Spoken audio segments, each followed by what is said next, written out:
Hello friends, कैसे आप लोग। मुझे उम्मीद है कि आप लोग अच्छे होंगे और अपने एग्ज़ाम की तैयारी बहुत अच्छे तरीके से कर रहे होंगे।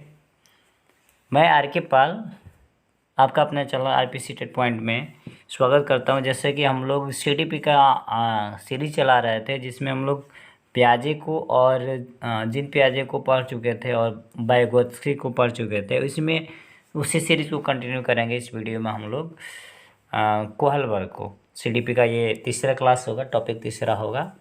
और इसके अलावा साइंस का क्लासेस भी हमारे चैनल पे उसके वीडियो अपलोड होते जा रहे हैं। इसमें भी 4 टॉपिक हो चुके हैं। इसके अलावा आप चैनल पे आके साइंस पेडागोजी देख सकते हैं। साइंस पेडागोजी के मैराथन क्लासेस सारी चीज़ें हैं। और एग्ज़ाम के कुछ दिन पहले मैं आपको मैराथन क्लासेस, पेडागोजी के मैराथन क्लासेस में दूंगा और प्रीवियस ईयर के क्वेश्चन भी मैं कुछ प्रोवाइड आपको कराऊंगा। प्रैक्टिस हम लोग करेंगे।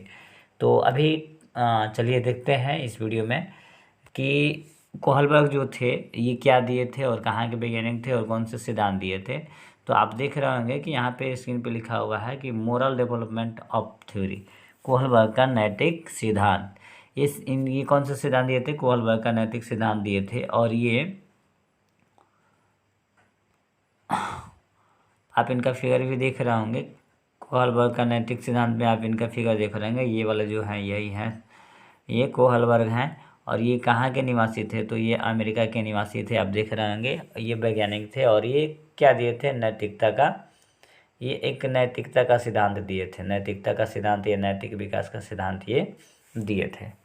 ठीक है, आई होप आप इससे समझे होंगे। जब ये आप समझ लिए तो इसमें हमको सबसे पहले अब जानना पड़ेगा कि वाकई में नैतिकता जो होता है वो होता क्या है, मॉरलिटी जो होता है वो होता क्या है। तो इसको जानेंगे हम लोग। देखिए यहाँ लिखा है कि यह वह गुण है जिसमें हम सही और गलत की पहचान होती है। बच्चा अपने सामाजिक परिवेश से नैतिकता और नैतिकता को जानता है। ये वैसा गुण होता है जिसमें हम लोग सभी आदमी, ये वैसा गुण होता है जिसमें हम लोग देखेंगे, आप यहाँ पे लिखा है सही और गलत की पहचान। सही और गलत की पहचान होती है। और वो कहाँ से पहचान होता है? तो वो आपको सामाजिक परिवेश से ही क्या होता है? पहचान हो पाता है। वो सामाजिक परिवेश से पहचान कर पाता है अपना। वहीं से वो नैतिकता की पहचान कर पाएगा और अनैतिकता की पहचान कर पाता है वहीं से वो। ठीक है, तो ये हमारा जो है, ये आप आइए अपने नैतिकता समझ गए। हमको कोहलबर्ग का विकास का सिद्धांत समझने के बाद हमको नैतिकता समझना पड़ेगा। तो नैतिकता जो है वो गलत और सही की पहचान कराती है, उसी की पहचान कराती है। गुण हो गया, एक प्रॉपर्टीज हो गया, यहाँ पे लिखा हुआ है, सीधा लिखा हुआ है। प्रॉपर्टीज एक गुण है जो सही और गलत की क्या कराती है? पहचान कराती है। सही और गलत की वो पहचान कराती है। सही और गलत की क्या कराएगी? पहचान कराएगी। उसी को हम लोग नैतिकता कहते हैं। और वो मिलेगा तो कहाँ से मिलेगा? तो आप देख रहे होंगे कि वो मिलेगा तो वो सामाजिक परिवेश से मिलेगा। जब तक सामाजिक परिवेश नहीं होगा तब तक वो नैतिकता को और अनैतिकता को जान नहीं सकता है। आइए आप नैतिकता समझ चुके होंगे। और ये वैज्ञानिक कहाँ के थे? अगर अगर ये पूछ दिया कि ये वैज्ञानिक कहाँ के, तो ये वैज्ञानिक अमेरिका के थे। कहाँ है ये? यही है, हमारे कोहलबर्ग साहब है। ठीक है, अब आइए आगे जानते हैं। इसके आगे का जो टॉपिक है, ये देखिए, कोहलबर्ग जो नैतिक सिद्धांत दिए थे ना, एक कहानी से दिए थे। एक हिंज नाम का व्यक्ति था। आप देख रहे होंगे यहाँ पे हिंज की कहानी पहले समझ लीजिए। पहले कहानी समझिए। कहानी में ही सारा थ्योरी आपका रखा हुआ है और यही चीज़ इंपॉर्टेंट है। मैं वही चीज़ें बताने की कोशिश करता हूँ जहाँ से डायरेक्टली क्वेश्चन एग्जाम पूछे जाते हैं। हुआ यूँ कि एक दिन हिंज था, उनकी पत्नी का क्या हुआ? तबीयत खराब हुआ है। हिंज जो था, यहाँ पे देखिए, हिंज एक व्यक्ति था। इनकी पत्नी का अचानक तबीयत खराब हो गया और डॉक्टर ने बोला कि सिर्फ एक दवा है जिससे आपकी पत्नी की जान बच सकती है। क्या बोला? कि सिर्फ एक दवा है जिससे आपकी पत्नी की जान बच सकती है। और ये बेचारा था गरीब। इसके पास, यहाँ देखिए, डॉक्टर बोला, यहाँ पे डॉक्टर जो है वो टॉकिंग कर रहा है। यहाँ पे डॉक्टर बता रहे हैं, यहाँ पे टॉकिंग कर रहे हैं कि एक ही दवा आपकी बीवी को बचा सकता है। और वो बीमार पड़ी हुई थी उसकी बीवी। तो ये दवाखाना में गया, जबकि इसके पास उतने पैसे थे नहीं, उपलब्ध नहीं थे, उतने पे दवा मिल नहीं रहा था। और एक ही दवा था जिससे इसके वाइफ की जान बच सकती थी। तो अब यहाँ भी ये सोच रहा था कि हम चोरी कर पैसा है नहीं, गरीबी है, चोरी करें तो कैसे करें। तो अगर ये सोच रहा था कि अगर मैं चोरी कर लेता हूँ तो मेरी बेबी की जान बच जाती है, लेकिन एक तरफ से अगर वो सोच रहा था तो तर्किंग कर रहा था कि नहीं ये गलत है। नैतिकता होता है यही बता रहा है कि ये गलत है, जबकि डॉक्टर ने बोला कि सिर्फ एक दवा ही उस अपनी पत्नी को बचा सकता है। तो वो क्या करता है, जाके दवा को वो चोरी कर लाता है। अब वो यही नहीं सोच सकता, उस समय निर्णय नहीं ले पाता है कि ये गलत है कि सही है। उसे ये चीज़ दिखाई देता है कि इससे मेरी बेबी बच जाएगी, मुझे सज़ा तो मिलेगी ही क्योंकि मैं चोरी किया हूँ। तो सज़ा मिलेगी, पुलिस आएगी पकड़ के ले जाएगी, लेकिन मेरी वाइफ तो बच जाएगी। तो वो ये दवा लेके चला आता है, चोरी करके लेके चला आता है। ठीक, अब आइए देखिए इस कहानी के माध्यम से ये कोलबर्ग बताना क्या चाह रहे थे। ये जबकि डॉक्टर बोल देते कि एक ही दवा से बचेगा, और ये सोच में निर्णय नहीं कर पा रहा था कि सही है कि गलत। अंत में अपने आप से खुद से निर्णय लिया कि नहीं, मैं अपने वाइफ को बचाऊंगा। तो वाइफ को बचाने के लिए चोरी करता है, जबकि इससे डर रहता है अंदर कि पुलिस आएगी तो हमें सज़ा देगी। फिर भी वो क्या करता है, उस काम को करता है। अब आइए देखते हैं आगे आखिर ये क्या करते हैं, हिंज की कहानी से क्या मिला। तो देखिए यहाँ पे हिंज की कहानी से हमें दो चीज़ देखने को मिल रहा था। वो दुविधा में था कि सही और गलत की पहचान वो कर नहीं पा रहा था। दुविधा में था कि सही और गलत के बारे में डिसीजन ना लेने की स्थिति नैतिक दुविधा कहलाती है। यहाँ पे क्या था, नैतिक दुविधा में पड़ा हुआ था, यानी ये दो तरीके का दुविधा में फंस चुका था। हिंज जो था डिसीजन नहीं ले पा रहा था कि करे तो वो क्या करे, कि सही क्या है और गलत क्या है, ये नहीं डिसीजन ले रहा था। एग्जाम्पल में देखिए, जैसे अगर हिंज अगर चोरी करेगा तो पुलिस पकड़ लेगी, और नहीं करेगा तो उसकी बीवी मर जाएगी। ऐसे ही सिचुएशन को हम लोग कहते हैं नैतिक दुविधा।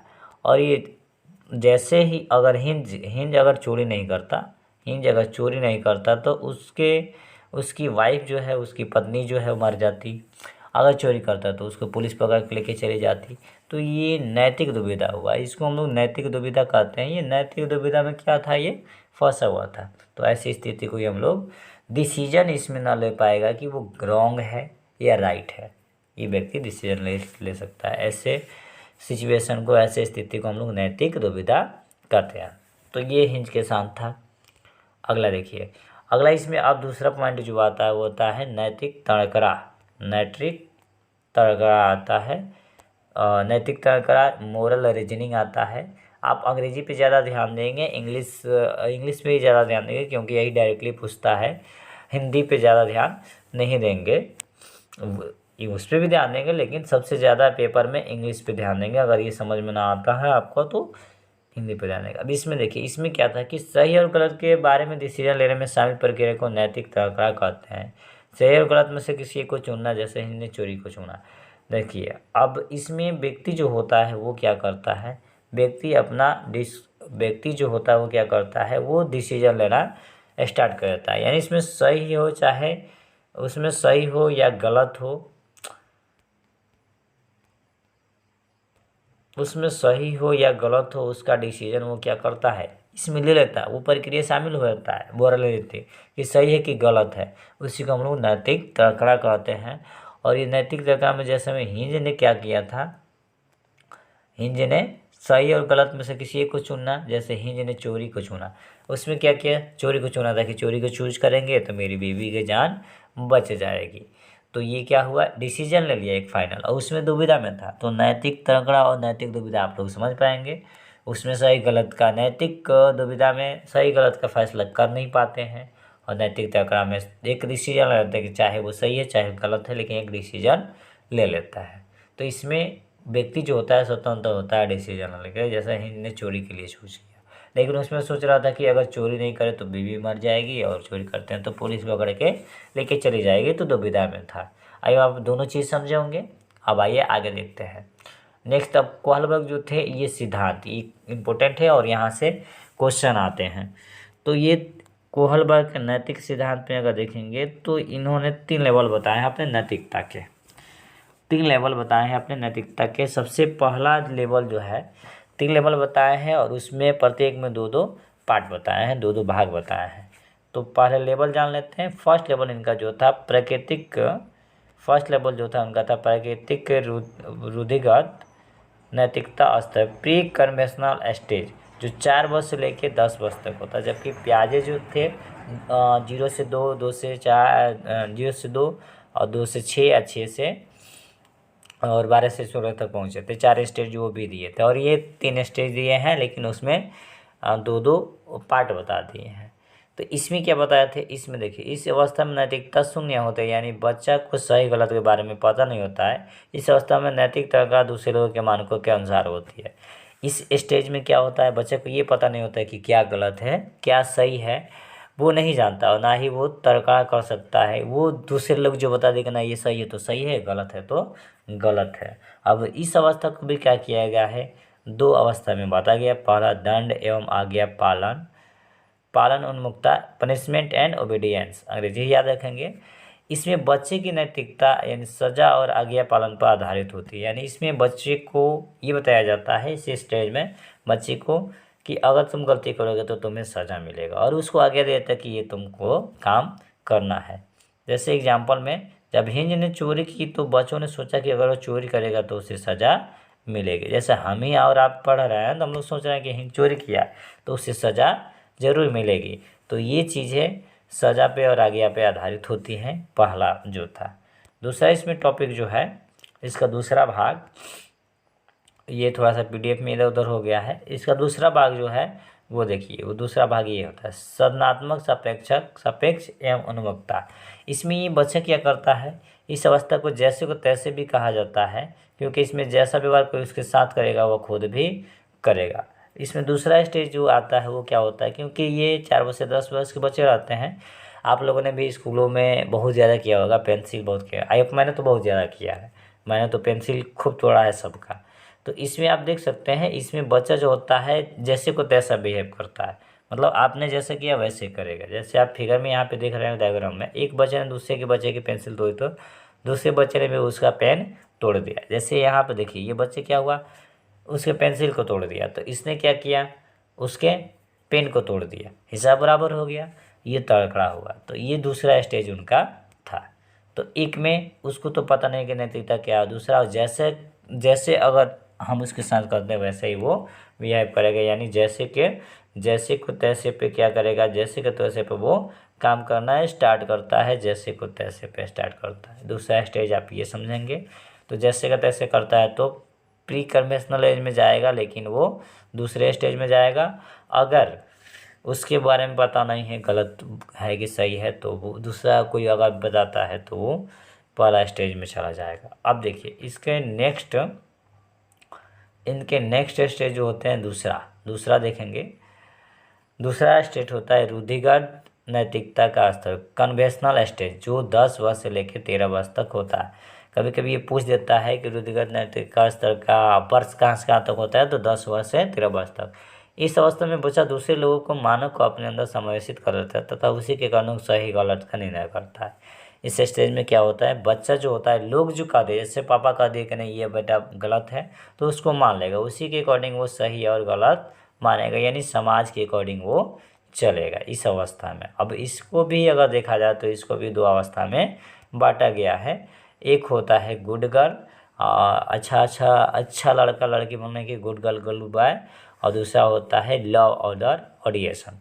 2 चीज़ें इसमें पाई जाती है। यानी इस स्टेज में अब क्या होता है, बच्चा जब इसका स्टेज 10 से 13 हो गया है, तो इसमें वो दूसरों के साथ भला बनकर अनुमोदन अर्जित करता है, अप्रूवल करता है। गोल्डन रूल का विचार इसी अवस्था में आता है। इसमें वो बच्चे क्या करता है, अब अच्छा लड़का बनना चाहता है, ताकि मैं ऐसा काम करूँ जो पापा के नज़र में या मम्मी के नज़र में क्या हूँ, आगे बढ़ूँ, और बहुत सारी चीज़ को वो क्या करता है, अप्रूव करता है।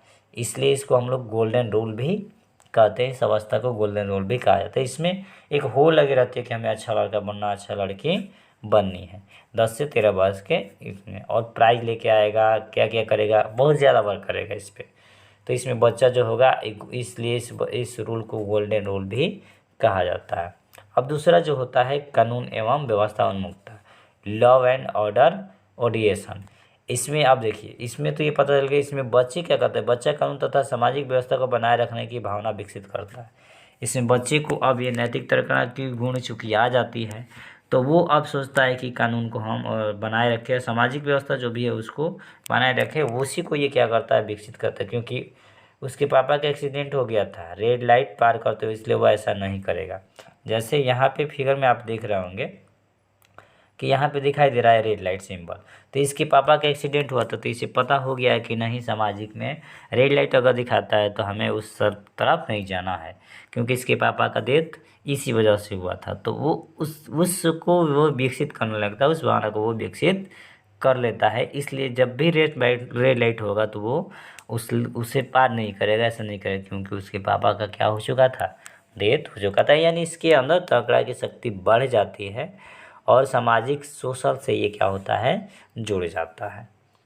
आई होप आपको दूसरा स्टेज समझ आया। तीसरा स्टेज हम लोग देखेंगे। तीसरा स्टेज बहुत ही आसान है। तीसरा स्टेज है उत्तर रूढ़िगत नैतिकता। ये जो होता है 13 वर्ष से ऊपर के जो बच्चे होते हैं उसके लिए होता है। इसमें डिसीजन खुद से लिए जाते हैं, ना कि समाज के जरिए कि क्या सही है और क्या गलत। ये अपने से एकदम, इसमें जो बच्चे होंगे वो डिसीजन खुद से लेंगे कि क्या गलत है क्या सही है। वो समाज आप क्या कर रहे हैं क्या नहीं, समाज से ना पूछेंगे कि क्या गलत है क्या सही है, वो नहीं पूछेंगे। समाज के लिए कुछ भी नहीं पूछ सकते, अच्छा है कि खराब है। वो खुद का डिसीजन इसमें लेने के लिए तैयार हो जाते हैं। पहला में तो पता ही नहीं रहता है, दूसरा में कुछ का डिसीजन लेता है, और इसमें पूरा फाइनल समाज की कोई भी भागीदारी नहीं होती है। और इसको भी क्या किया गया है, दो भागों में, इसको भी दो भागों में बांटा गया है। इस स्टेज को भी कितने भागों में बांटा गया है, तो इस स्टेज को भी दो भागों में बांटा गया है। पहला, सामाजिक अनुबंध उन्मुखता, सोशल कॉन्ट्रैक्ट ओरिएंटेशन। इसमें किशोर यह मानते हैं कि, यानी जब 13 वर्ष के ऊपर हो गए तो वो किशोर एडोलेसेंस एज में आ गए। इसमें किशोर यह मानते हैं कि नियम लोगों के लिए भले के लिए है, अगर किसी से नियम का नुकसान होता है तो ऐसे नियमों को तोड़ देना चाहिए। अगर रेड लाइट तोड़कर उसके पापा की जान बच सकती है तो उसे तोड़ दो।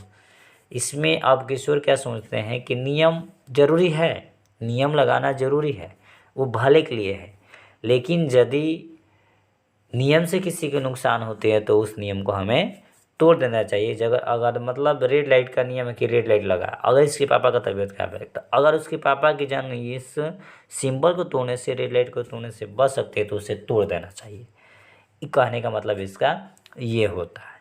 तो इसमें सामाजिक अनुमान उन्मुखता आ जाती है। तो नियम तो मानेगा ही, लेकिन यदि उसके विरुद्ध भी जाना पड़ा तो वो विरुद्ध जाएगा, क्योंकि उसके पापा की जान बच रही थी। तो नियम लोगों के भले के लिए होना चाहिए, न कि नुकसान के लिए। अगर नुकसान पहुंचता है तो नियम को हम तोड़ भी सकते हैं। आइए अब आप ये समझ पाए होंगे। अगला इसका दूसरा पॉइंट जो है वो देखते हैं सबसे लास्ट में, यहाँ पे सार्वभौमिक नैतिक उन्मुखता। दूसरा है सार्वभौमिक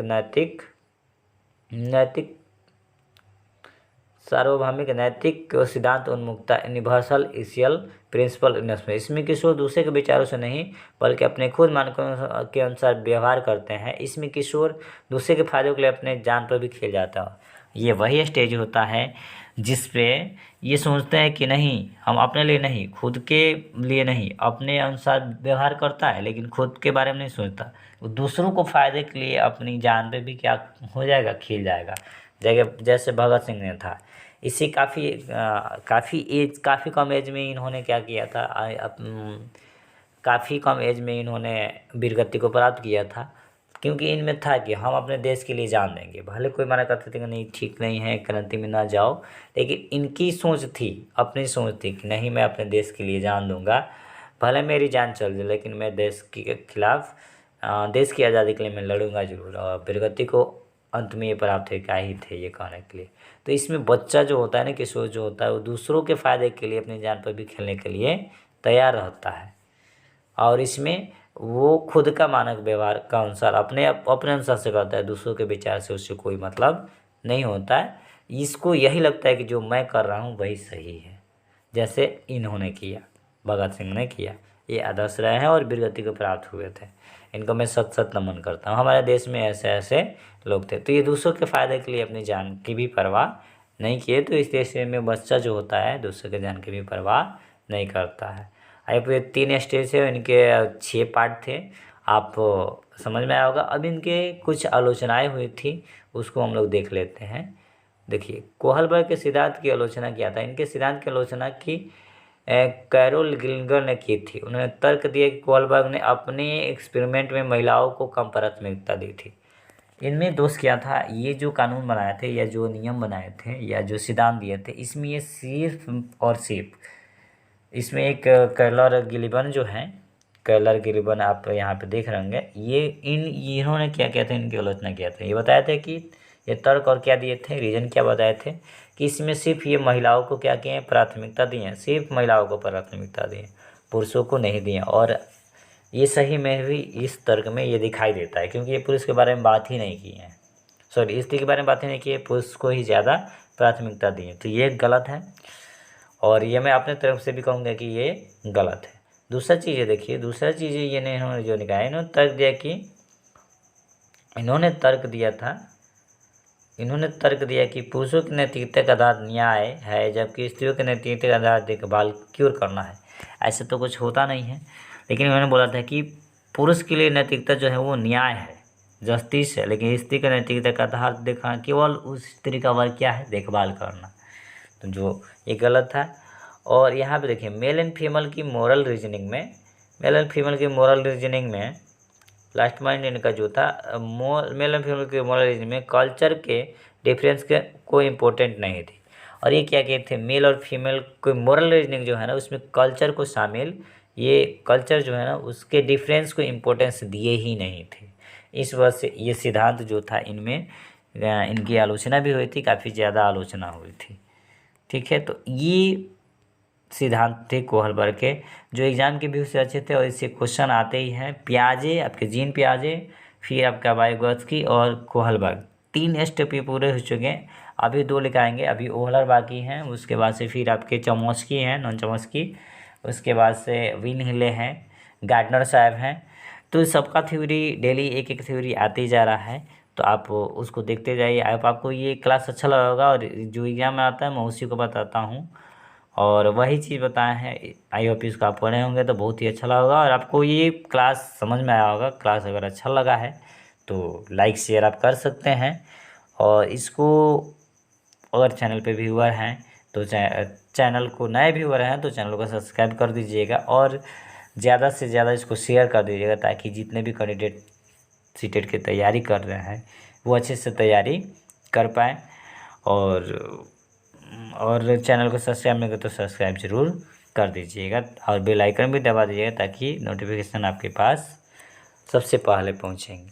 फिर मिलेंगे नेक्स्ट वीडियो में इस अगले टॉपिक के साथ। तब तक के लिए जय हिंद,